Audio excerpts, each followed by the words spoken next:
So, before we talk about what you should have in your storyboard portfolio, I want to talk about the formats you can present your portfolio in. First of all, there's a physical copy of your portfolio. You organize all your storyboards together and you print them out, and then you could create a book or bind it together, right? This was the only way to show your boards in the past. It was effective, like if you're attending like a convention or workshop and you wanted to easily present it to an employer or to like a senior storyboard artist for critique. Now, the downside of this format is that you may not always have your portfolio on you, like when you're going out, and you never know like who you might run into. So, like having a physical copy of your boards could be restrictive in terms of being ready for opportunities. The next thing about the format for a physical portfolio for storyboards is the format of the actual storyboards, because physical copies can't be put together in like animatics. Physical copies of a storyboard portfolio could only have the traditional column or row format. Now, there are some reviewers that like to flip through one panel pages in PDF format, and this is another thing the physical copy can't do, is have one panel per page for them to flip through really fast in like a PDF format. You can print it one panel per page, but then you would have this really thick portfolio, and that's not a good idea. Now, the second format you could have your portfolio in is a digital one in the form of a website dedicated to just your storyboard work. There are many free websites that you can build your portfolio on, like Blogspot or Wix or Tumblr. And if you can afford it, you could go for one of the paid ones like Squarespace, etc. Now, the big advantage of having an online portfolio over a physical portfolio is that you will have easy access. It will always be there on your phone, your laptop, or your computer, once it's connected to the internet, ready to show someone. You could also send it via link to anyone, via email, WhatsApp, anything. It's very convenient. The second advantage is that you could create animatics and upload them on your website.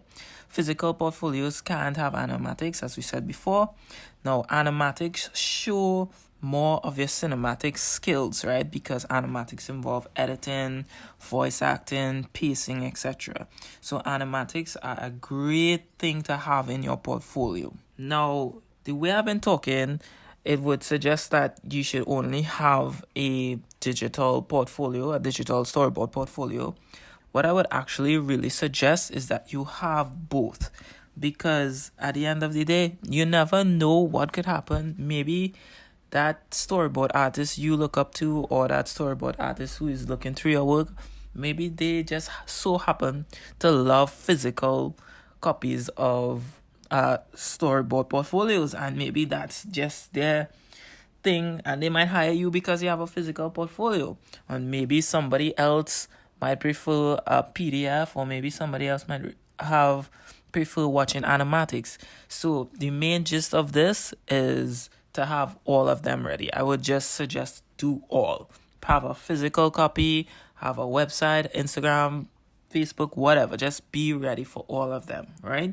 I'm just telling you all the ways you can be ready. Now that we have that out of the way, let's talk about what you should be putting in your storyboard portfolio.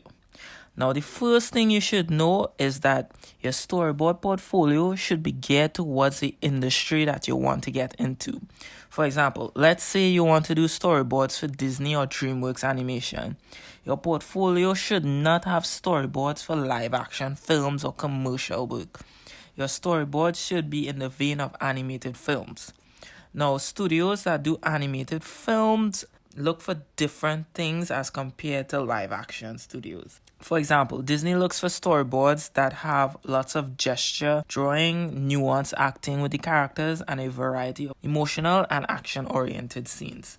Also, your style should be similar to the work of the studio you're applying for. Disney will probably quicker hire someone who can adapt to their style quicker over someone that needs to be trained to draw in their style. Now, This is a pretty obvious suggestion, but always keep your best work to the front or the beginning of your portfolio. You don't get a second chance to make a good first impression. Try and leave your older and less strong work to the back of your portfolio, or you could put your weaker work in between your stronger pieces.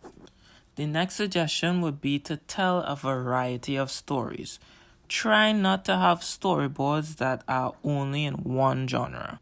If you want to put 5 storyboards in your portfolio, my suggestion would be to have a love story, an action story, a horror story, a sad story, and maybe even a musical. This will show your employer that you can handle a variety of stories and your range is very wide. The last tip I want to share with you guys is something a little different. It's something you should be aware of while showing your portfolio to a senior artist or a potential employer. And the tip is to be quiet and listen. When receiving your feedback, listen to the critique you are getting. Take it in. Try to understand the point of view of the artist critiquing your work. Don't interrupt them to make excuses and to ramble. Keep your ego in check. You may feel a bit hurt if the critique is harsh, but learning is painful and it's worth the growth. So just listen and take everything in. So guys, this was some tips and suggestions on putting your portfolio together. I hope it helps you if you didn't know these things. I came up with these points basically from trial and error applying to different studios, and they giving me feedback on my portfolio, and I just wanted to share it with you guys. Hopefully this helps, and good luck with putting your storyboard portfolio together.